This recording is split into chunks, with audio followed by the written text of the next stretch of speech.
The animals were hanging out in the barn this morning, and I had a few calves that are just kind of sucked in. They just haven't really developed that gut yet.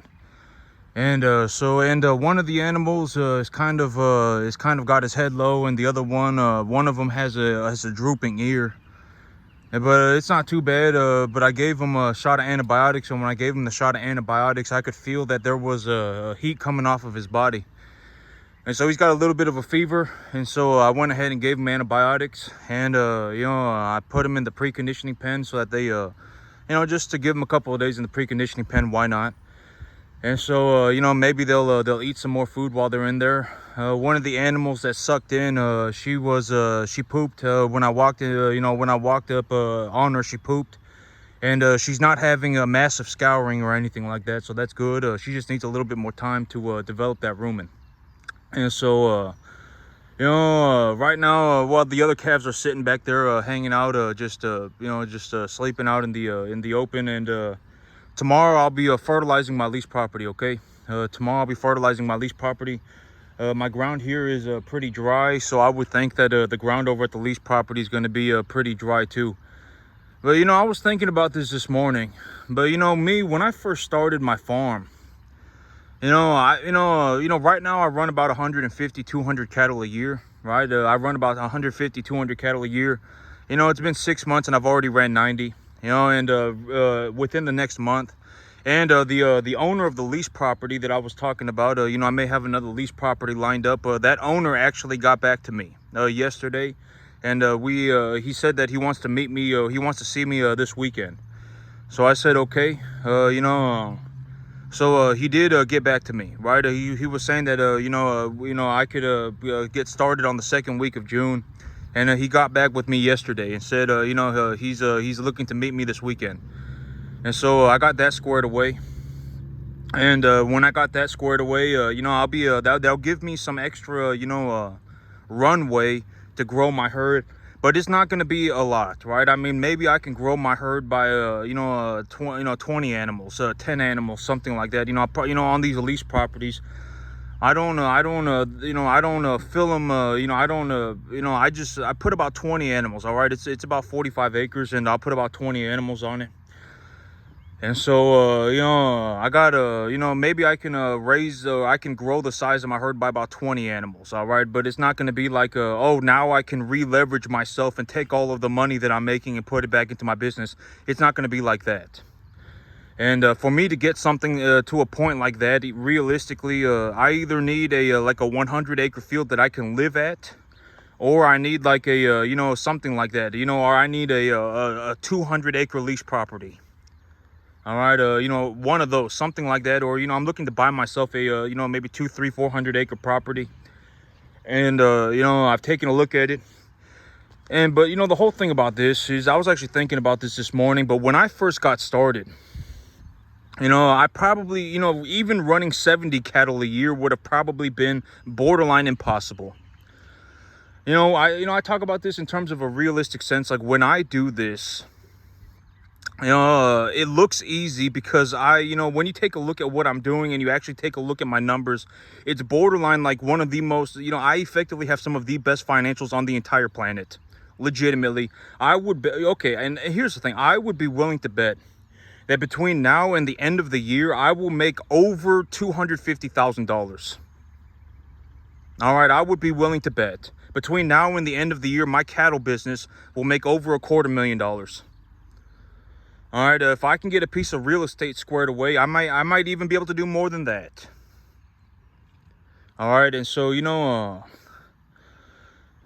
the whole thing, my income this year, and just in a realistic perspective, I mean, if I raise a set of animals and then I take the money and I reinvest it, by the end of the year, if I am able to get a piece of real estate squared away, what's going to happen is that between now and the end of the year, right, all of these animals will have gone to market. I will take that money and I will reinvest that money and I will leverage against it. And, realistically, if I get a piece of real estate squared away, the real estate market right now is kind of wonky. All right.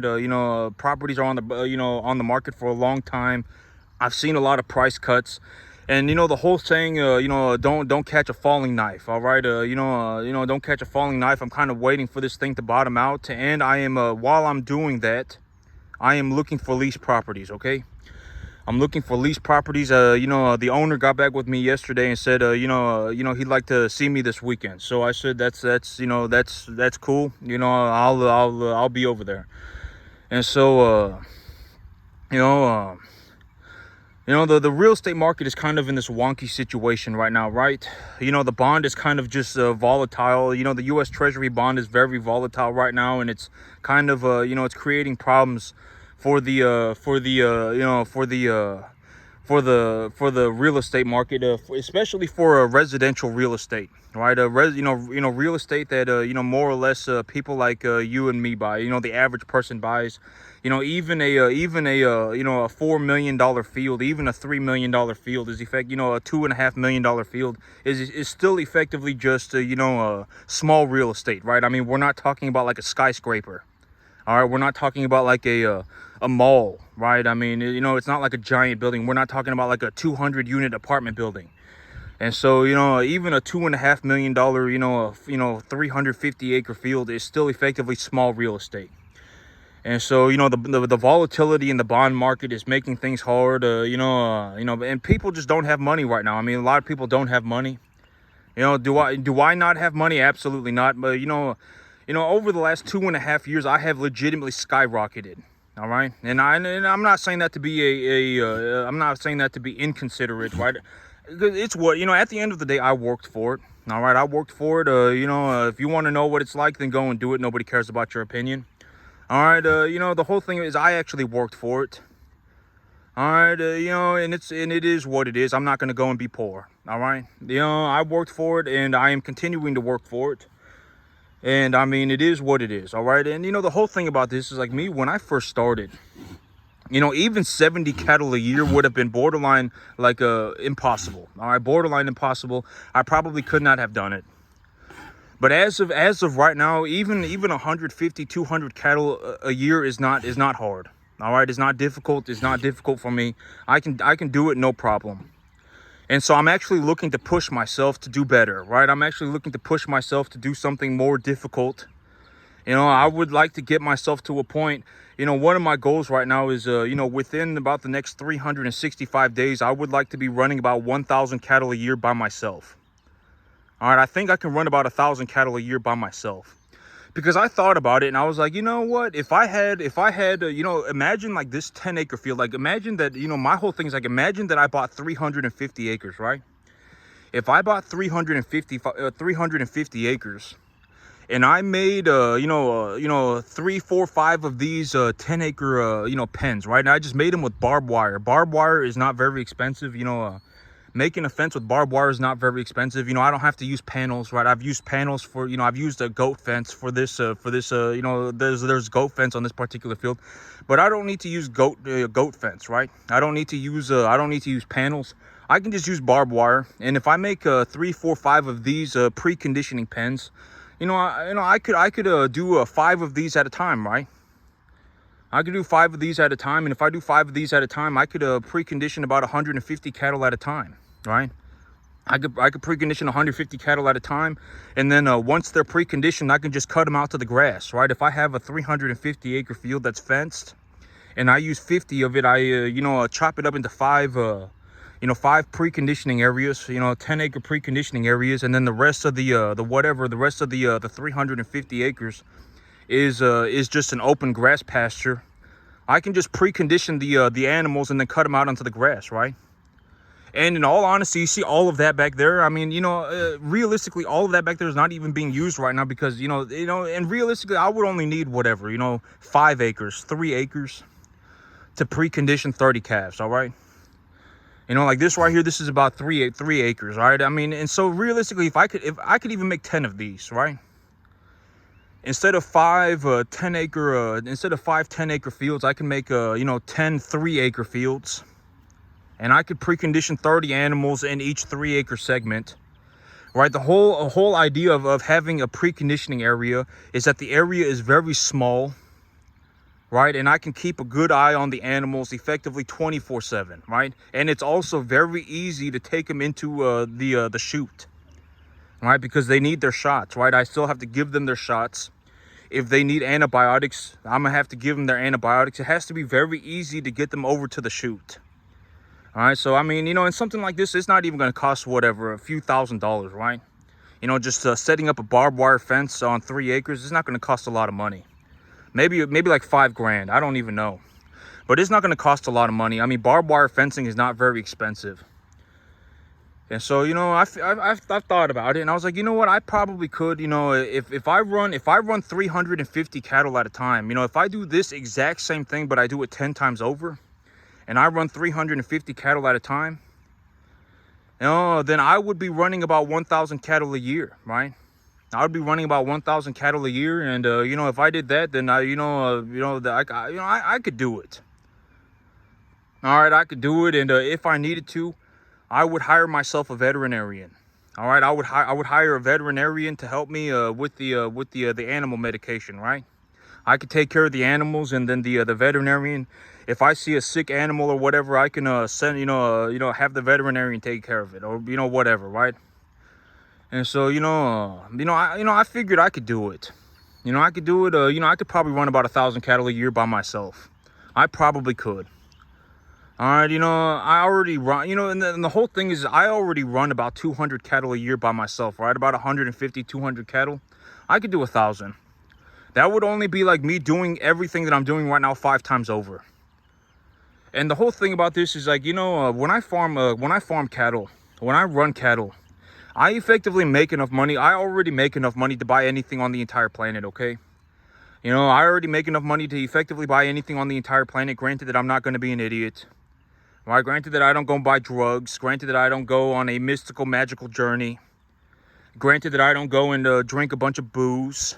I can effectively buy anything on the entire planet. All right, effectively. And so, I was thinking about this, and I was like, well, and I've already given my whole reasoning behind this whole thing.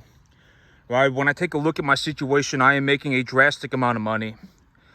If I wanted to sit here on a 10.5 acre field for the rest of my life and run cattle forever, then I could just do that. And I would not have to worry about money forever. I could just sit here and run my cattle, and I wouldn't worry about money forever. Or, I can take the money that I make and I can grow my business, challenge myself, right? Look to improve my situation, do better for myself, right? I can do something like that. And I have chosen to do something like that, right? I've chosen to do better for myself. I said, why not? I want to challenge myself. If I really push myself, I think I can even run 1,000 cattle a year by myself. I think I can. It wouldn't be too hard. If I legitimately just did all of this just 10 times over, it would be, if I just did all of this 5 times over. Right? And if I need to, I could start, whatever. I can hire a veterinarian, right? I can hire a veterinarian and have that veterinarian be my ranch hand. All right, if you got a university degree in animal medication, right, and you're not an idiot, whatever, you can work with me, and you can also be my ranch hand. All right, I mean, it's I could do something like that. And so but it's whatever. I'll figure it out. The whole thing about my situation is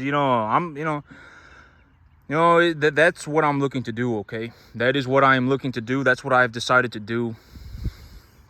I'm taking a look at it, and I understand what's happening. In the next 6 months, my financials are going to go vertical. And one of the big things that needs to happen for me to really push my financials upwards is for me to get a new piece of real estate. I really need to get a new piece of real estate, but the real estate market right now is very wonky, particularly in my area. There are a lot of price cuts happening, and I'm actually seeing a lot of starter homes dip under 200 grand again. Before the pandemic, starter homes in my area were about 140 grand. You could buy a starter home for about $700 a month. You used to be able to, a brand new home, like back in the day, when people talk about, oh my God, back in the 50s and 60s, you used to be able to work a job and buy a house, that kind of a house. All right, like a small little house, you know, with 2 bedrooms and you know, brand new. All right, just a house like that. You used to be able to buy a house like that back in the day.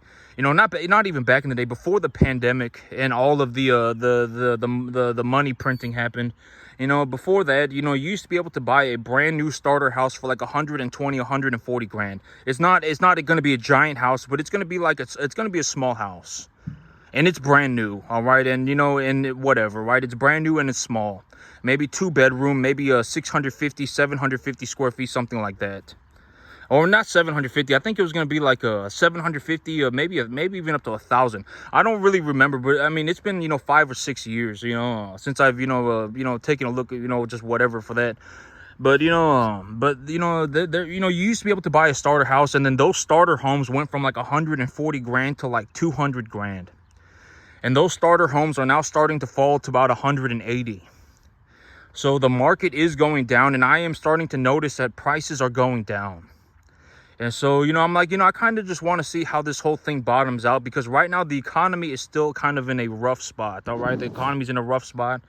You know, the whole thing, you know, I've spoken about this, and the whole thing about the broader economy and why is it, you know, and when I think about how I made such a massive amount of money, you know, I effectively just, you know, hold valuable assets, right? And I appreciate these assets knowledgeably. You know, the whole thing about the broader economy is effectively, you know, the money printing is going to continue to happen, right? I've spoken about this. You know, the deficit spending from the government will probably continue to happen. You know, and et cetera, et cetera. You can print money, but you cannot print assets. And when this and the whole thing about printing money and not printing assets is, if you increase the monetary supply, the amount of money that is chasing the same number of assets has increased. So, you know, what will probably end up happening is you will end up paying more for the exact same thing. That's the big problem that I see. All right, when I take a look at the economy for what it is, that is the big issue. The big issue is that, you know, the amount of assets has not changed, right? The asset itself has not really changed at all, but the amount of money that is available for people to go and buy those assets has gone up. And so the price of the assets will go up. That's the big issue, right? That's what I see as the big you know, big macro issue for the U.S. economy. All right, and you know, how do you get a hold of this situation? How do you get in front of this situation? You need to take your money and invest it into good assets. That's how you do it. Because if you hold a good asset and the amount of money that is chasing that asset goes up, your asset will go up in value, and it will probably go up in value disproportionately. It will probably go up in value more than the inflation rate. It probably will, okay? And so, you know, that's the big issue that I see. That's the big issue, and the bond market is very volatile.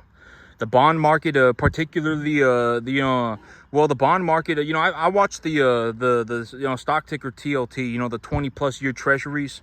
Very volatile market, and that's not very good for the. You know, that's not very good, especially for the residential real estate market. All right, it's just like you know, up down, up down, up down, and so you know. And, you know, the credit rating has been downgraded, and, you know, people are starting to, you know, and I've been seeing, you know, that there's, you know, potential, you know, problems with the bond market. But, you know, the whole thing about rates going up, and, you know, the whole thing about rates going up is that if rates go up enough, there will effectively be a whiplash effect. Granted that the government doesn't just start printing money. Like, you know, if there is some massive credit default, right, and I've spoke about this.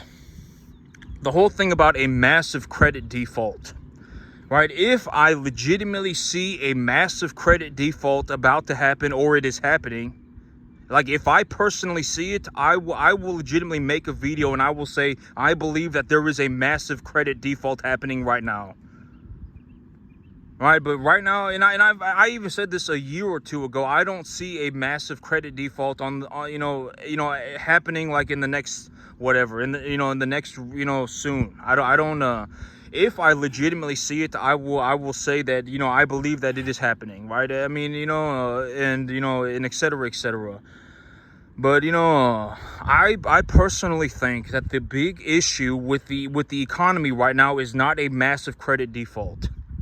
All right, the big problem with the economy is the amount of money that is being printed. All right, that's the big issue. You cannot print assets, but you can print money. That's the big problem. And will the problem persist for 50 years? It might. Who knows, right? I mean, who knows? I mean, we may just, it may just be a death by 1,000 cuts. It might be. I don't know. All right. I mean, do we actually lower the deficit? Do we actually work on reducing the deficit? I mean, that would be fantastic if we did, right? I mean, if the nation decided and the politicians decided to lower the deficit, but and I was watching this presentation on deficit spending, on the whole idea of deficit spending, and how deficit spending pushes money into the economy, but and the whole idea of Japanification, right? Japan has the largest, debt to GDP ratio, and they still haven't gone bankrupt, and and all of these things, and I don't know, I don't know exactly, I'm not some, whatever. The thing that I personally see as the biggest issue that I believe is going to be the biggest problem is that the money printing will continue. That's the biggest problem, and you cannot print assets. That's the big issue. All right, that's what I think. That's what I think the biggest issue is going to be. I don't know if America's going to go to 250% debt to GDP. I don't know. Are we going to have a massive credit default? I don't think so. Not soon. If I legitimately see something like that, I will announce it. I will say I think that there is a massive credit default happening. But I don't. But the big issue that I see. What do I think is going to be the big problem with the U.S. economy is that the money printing will continue. That's the big issue that I see. All right, the deficit spending will continue. And you can print money into existence, but you cannot print assets into existence. That's the big issue that I see. All right, will the bond market, will the interest rate go up or down? I don't, but who knows, right? I mean, if the economy starts to roll over and asset prices start to fall, right? If asset prices start to fall pretty, relatively significantly, then that would ultimately end up with the interest rate going down, because assets and the interest rate are effectively on a counterbalance, right? If the asset market starts to fall, then the price of the bond goes up. And if the price of the bond goes up, the interest rate, the yield goes down, all right?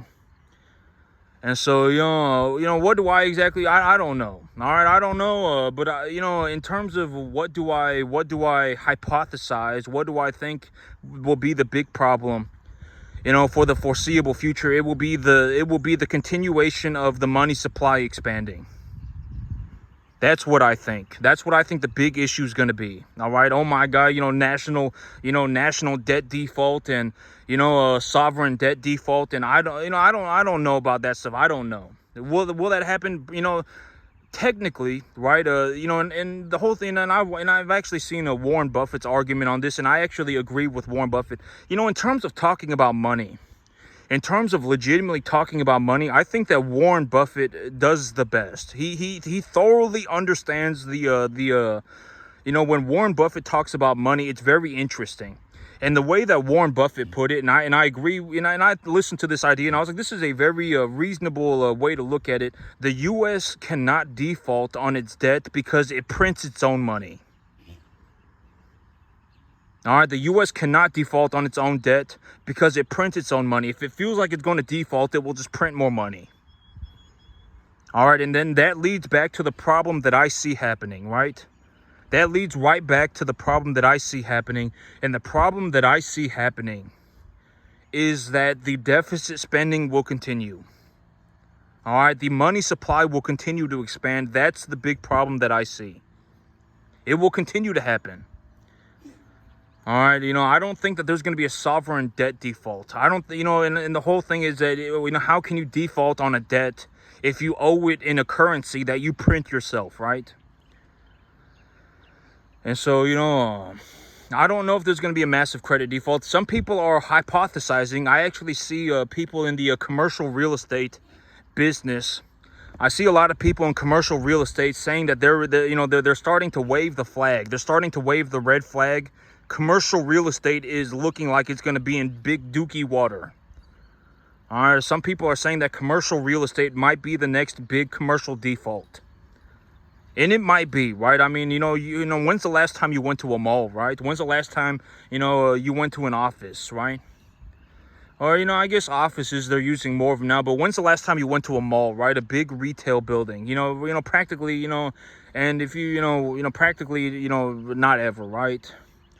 And so a lot of people are starting to, say, a lot of these loans are coming due, and when they come due, you're gonna have to either take the higher interest rate, and then the bank won't lend you the money because you won't be able to cash flow the service, the debt service, and then either you'll have to, redo your loans at a higher rate, and then you won't be able to pay for it, and the bank won't lend you the money, or the people in the commercial real estate business are starting to kind of just wave the red flag.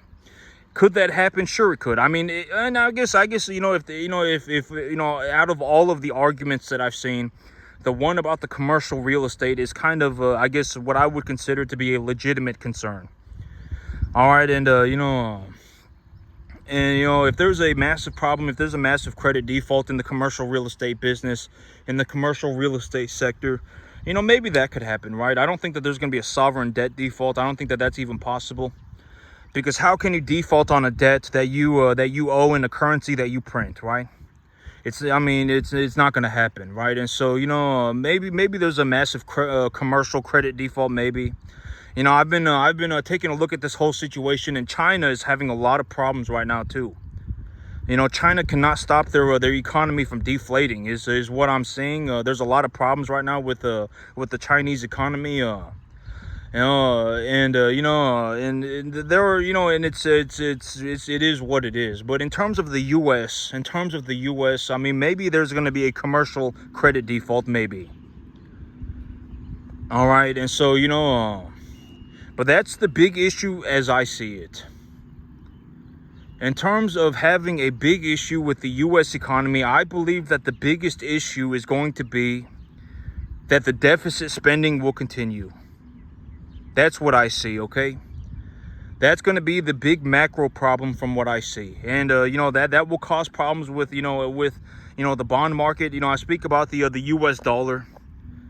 The U.S. dollar is effectively a U.S. Treasury bond with an infinite duration and a 0% interest rate. That's effectively what the U.S. dollar is, right? It's like you were given a U.S. bond that has a 0% interest rate and it has an infinite duration. All right, if the value of the bond goes down, then the value of your dollar goes down.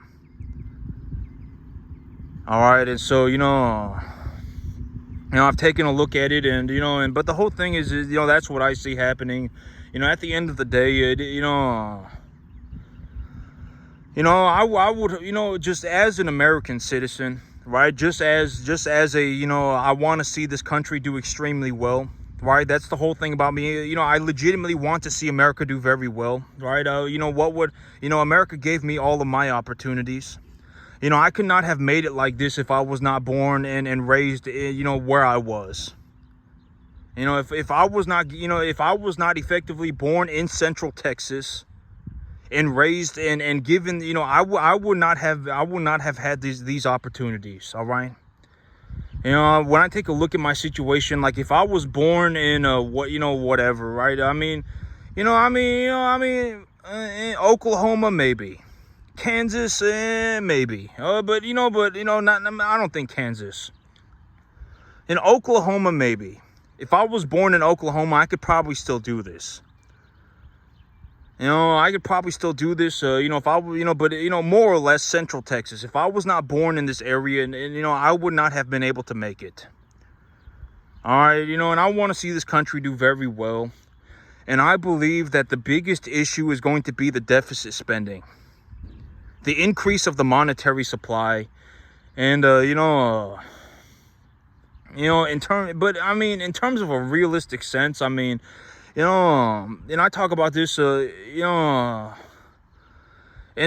it's kind of like this multi-dimensional problem, right? Because it's like, if we're going to talk about a success rate, if we're going to be talking about a success rate, and let's say that, how many people, in terms of a percentage, How many percentages, how much percentage of a country should be successful for it to be considered fair, right? Because everybody wins does not happen. All right, you have to that's the whole thing about this, is that everybody wins does not happen. The whole idea of sharing the pie evenly is actually communist. So if we're going to talk about a success rate, right? I mean, how many people in a country need to be successful for that country to be considered fair? Because it's not going to be like 90%. It's not going to be 70%. I mean, what are we talking about? Maybe, 5%? 5% would seem fair to me. Because when you actually take a look at it, it's like if you saw 100 people, how many out of those 100 people are actually working to be successful on a daily basis, right? And I've always said that the whole idea of being successful, it is something that the individual needs to choose for themselves, right? We cannot live in a world where people decide who gets to be successful, because at the end of the day, opinions don't matter. The individual themselves need to decide whether or not they want to be successful. That's what's important, right? So it's like if you walk out into the world and you find, and you find whatever, 10,000 people. How many of those 10,000 people are actually working on a daily basis to see themselves be more successful every day? How many? Because those are the ones that should be allowed to succeed, or not allowed, but those are the ones who, at the end of the day, they're going to succeed, right? I mean, if they legitimately, if you stick to it for a long period of time, and even though it's difficult, you continue to do it and you continue to push yourself, and et cetera, right? Those are the people that effectively, should be, allowed, or not even allowed, but those are the people who spiritually succeed, right? That's what success actually is. The person themselves has decided that they are going to be successful and they are going to work for it, right? And they, and that's the person that's going to be successful, right? And so how many people in a country should be successful then? Right? What percentage are we talking about? It's not going to be like 90%. It's not going to be 70%. It's probably not even going to be 10%. A lot of people, I talk about this, a lot of people actually just, their whole plan is to just kind of go sideways. And going sideways, it doesn't really even happen. You're either going up or you're going down, because chances are you're not some money magician, right? You're not going perfectly sideways. Even if you are going perfectly sideways, the economy's inflating. So technically, you're going downhill slowly. All right, if you're not working on improving your situation effectively all the time, you're effectively not going up. You're probably just flat out going down, and you might even be going down slowly. You might legitimately end up in a situation where you're 75 and you have nothing. That might legitimately happen, and, congratulations. All right, I mean, and so, it's like how many people should actually succeed for things to be considered fair? Because when I take a look at it, fair is fair, right? If I legitimately had nothing, I could still start myself a cattle business. And if I started myself a cattle business, I can effectively make myself as much money as I ever needed. I got myself another lease property lined up already. Granted that I haven't gotten the contract squared away, but the owner of the property is saying that they want to see me this weekend. I've already told you exactly how I find my lease properties, right? I've already told you exactly how I run my cattle. I've told you exactly how I grow my grass. I've told you what it costs me. I've even shown you how much money it makes me. Right? I mean, it just is what it is. I mean, at the end of the day, I mean, it is what it is. I actually do this stuff in real life. I mean, I actually do this stuff in real life, and I understand it, and I kind of see it as, it just is what it is. I mean, and just to put things in perspective, I legitimately do not worry about money at all. I don't worry about money at all.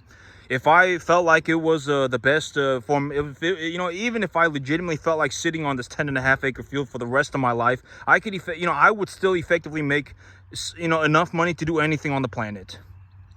Let's just say that I end up, because I got one lease property. Let's say that I do, end up with a second lease property. And then I end up running whatever, 250 cattle a year, 200 cattle a year. If I ran 250 cattle a year, I would effectively make enough money to do anything that I needed. Ever. I legitimately ever. Anything on the entire planet, more or less. So it doesn't matter, all right. And I talk about this all the time. When it comes to a realistic perspective, and I give you my information for free. And the whole thing about you're probably going to be fed Kool-Aid your entire life. You'll be fed the punch bowl your entire life. And why should you not ask poor people about money? And why should you and the whole thing about this, and I give you my real life numbers, right? For me to fertilize my field tomorrow, I will legitimately fertilize my field, and and it'll probably cost me, I'm thinking maybe $1,000, $900. All right, and that will legitimately grow me enough grass to graze, all of my animals on that lease property, and I'll probably even be able to bale it next month. All right, and whatever, right? And over the next month, I'll make and just to put things in perspective, let's just take my expenses, right? That fertilizer is probably going to be the only thing that I buy for the entire month. It probably will be, okay? And so let's take my expenses. So I have an expense of $900, and let's say that I put in an extra $100 for gas. Let's just say whatever, $300. Let's just say my expenses are going to be $1,200 for the entire month. And over the next month, I will make like $42,000. All right, I'll make like 42 grand. So if it costs me $1,200 and I make 42 grand, I just take the $1,200 out of the $42,000. I don't care about the $1,200. And what do I do with the rest of the money? I grow my business. But realistically, I am not going to be growing my business. I am going to deleverage myself because I have the summer months coming up. I will deleverage myself. And then I will re-leverage myself by the time the weather starts to get cool again. When I can start growing grass again, I will then re-leverage myself and then expand my business. I already have another lease property lined up. But that's legitimately what my numbers are going to look like over the next month. Granted that, I will be selling about 22 animals. All right, it will cost me like $1,200, and I'll make like 42,000. I will make enough money over the next month from running this business to expand my business by like 35%. All right, legitimately, like grow my business by like 30%. All right, this is why and because if you ask, the whole thing about my situation and all of this, and, it's like, why do you not ask poor people, right? Why do you not ask poor people? Because, they're poor for a reason, and they're probably going to hold on to being poor forever, all right? And if you asked me about it, I would just flat out tell you, what kind of situation, you can go on Facebook Marketplace right now, and you can find yourself a lease property. That's how I find mine. I pay out a dividend, but, realistically, if you just paid a flat fee, I mean, whatever, right? I pay out a dividend, right? And this is how I find my lease properties. This is how I run my cattle. These are the kind of cattle that I buy. This is how I appraise the animal. All right, this is the kind of diet that I have them on. This is the kind of medication that I have them on. Right, these are the commercial grading standards. This is how much, this is effectively how much weight you should be putting on your animals for them to effectively meet that commercial standard. All right, I'll just flat out tell you, this is exactly how I do it. And at the end of the day, the money doesn't matter. All right, the money is so negligible that it does not matter. What matters at the end of the day is that you actually learn how to farm. Because if you do not learn how to farm, if you do not know how to farm, even if you had $10 million, you're not magically going to become a farmer. All right, and I give you my numbers. Okay, I am giving you my numbers, honest to God, giving you my numbers, all right? Over the next month, and granted that I also have a, $1,500 mortgage on the property. My mortgage for this property is $1,500 a month, $1,600 a month. Right, and and I got that tractor, right? I got the tractor, and I pay $1,200 a month for that, so it's whatever, $2,800. right? But okay, so I mean, and whatever, right? And so, but I still got my, and so it's, I still got my W-2, and and et cetera, et cetera, and I'm doing that so I can effectively just grow my business. And but even then, I mean, it doesn't, it's not like it's gonna be some, it's whatever, right? It's whatever. I mean, this business, just to put things in perspective, over the next month, I'll be selling about 22 animals, okay? I'll be selling about 22 animals. Maybe I end up spending whatever, right? Maybe I end up spending $1,200.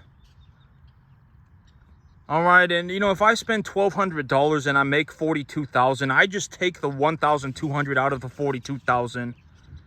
What do I do with the rest of the money? I grow my business. That's what I do with the money. I don't go on a magical journey. Oh my God, now it's my chance to live my dream.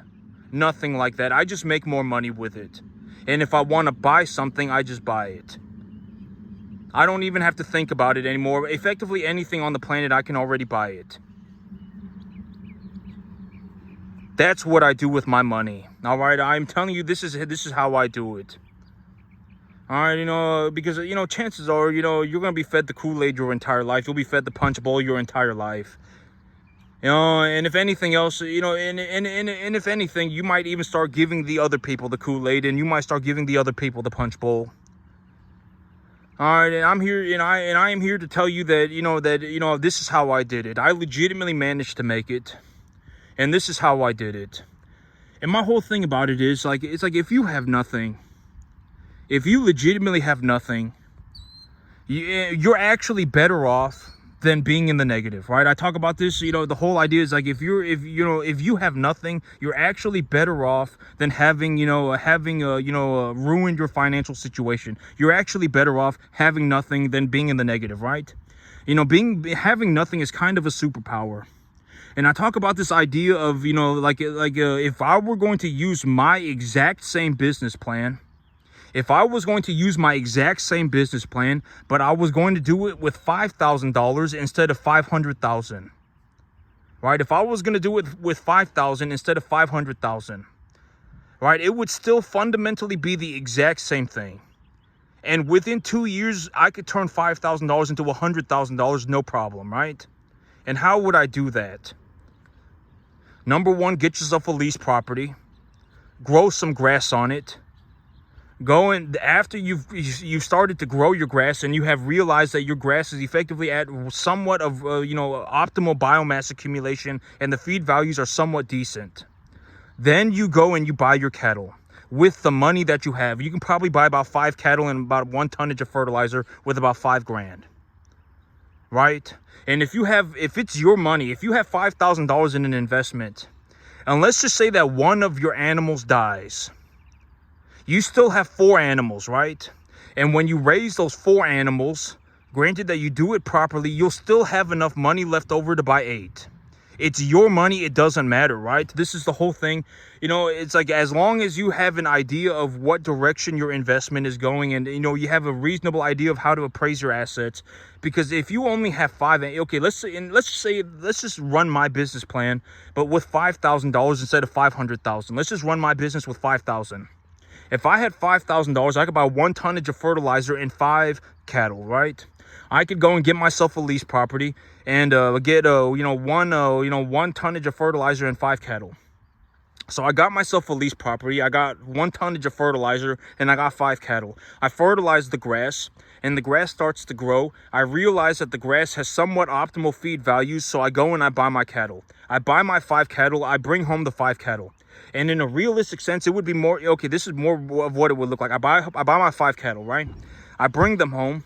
I stabilize the animals. And in realistic sense, I wouldn't even stabilize 5 cattle. All right. If I legitimately had a 25 acre lease property, I would just go and buy the 10 cattle. Okay. I would go to the bank and I would take a loan for 5 more and I would buy 10 animals. All right. And if I had 10 animals and one of them died and I owe the bank 5 and I take my 9 animals and I raise them with that 1 tonnage, and let's just say I need a 2nd tonnage of fertilizer, right? Whatever. And so I got 2 tonnages of fertilizer and I have 9 animals and I owe the bank 5 animals.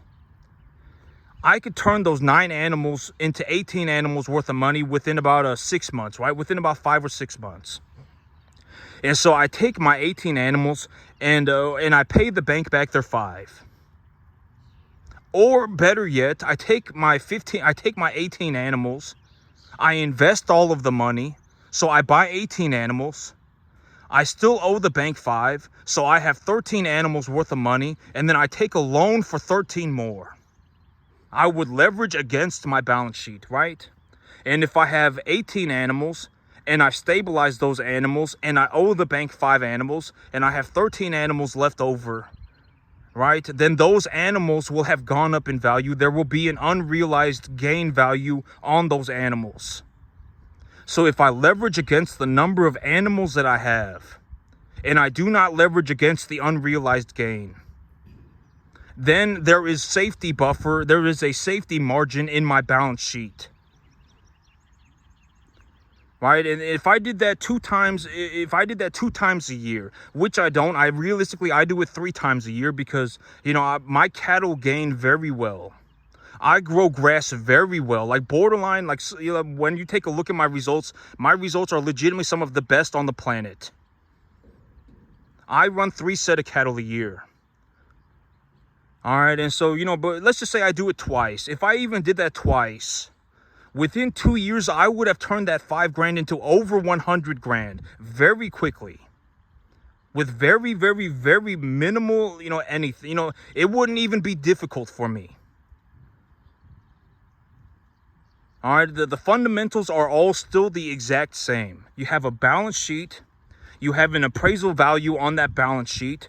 When you purchase your assets, you purchase them at equitable evaluations, at appraisal values. You knowledgeably appreciate the value of that asset, and that asset is also tax deductible. All right, and when you do that, you can just print your own money. You don't need a large amount of money. You need to understand how to make the money. That's what, you need to put in, you need to, understand that the amount of money that you need to actually make money is so minuscule that it does not matter. You don't need large amounts of, you don't, if I had 5 grand, I could turn that 5 grand into 100 grand in 2 years with no problem. It would not even be difficult. Legitimately would not even be difficult. All right. The whole thing is that you actually need to learn how to farm. You don't need money. The amount of money that you actually need to make it is so minuscule that it does not matter. All right. Learning how to farm is going to be the hard part. Farming is one of those things where it's like if you mess it up, you legitimately do not get anything. Your grass won't grow. Your cattle will not condition properly. Your business will not make any money. Legitimately. All right. It's not like clocking in for a job. It's not like, oh my God, I just put in 100 hours. Now I should get paid for it. It's like you suck and you get nothing. Legitimately. I mean, this is, your animals will get sick and die. They won't condition properly. Your grass won't grow. And all sorts of problems. All right, and in terms of a realistic sense, I legitimately have some of the best financials on the entire planet. I genuinely made more money in my backyard than anybody on the planet made doing just about anything, and it was by a massive margin. And over the next 6 months, I would anticipate that my financials go completely vertical. I am being completely honest about it. Over the next 6 months, by the end of the year, my financials will be going vertical. I actually do this stuff in real life, okay? I actually do this stuff in real life, and I'm giving my information away for free. Because why not? When I take a look at it, I mean, we're effectively talking about a 0.000000001%. I may more or less be the only person on the entire planet that can do this. Right? And so and this is how I do it. This is how I did it. This is how I grow my grass. This is how I raise my cattle. This is how I run my business. All right, why not? And that's it for me today, YouTube. Y'all have a good one.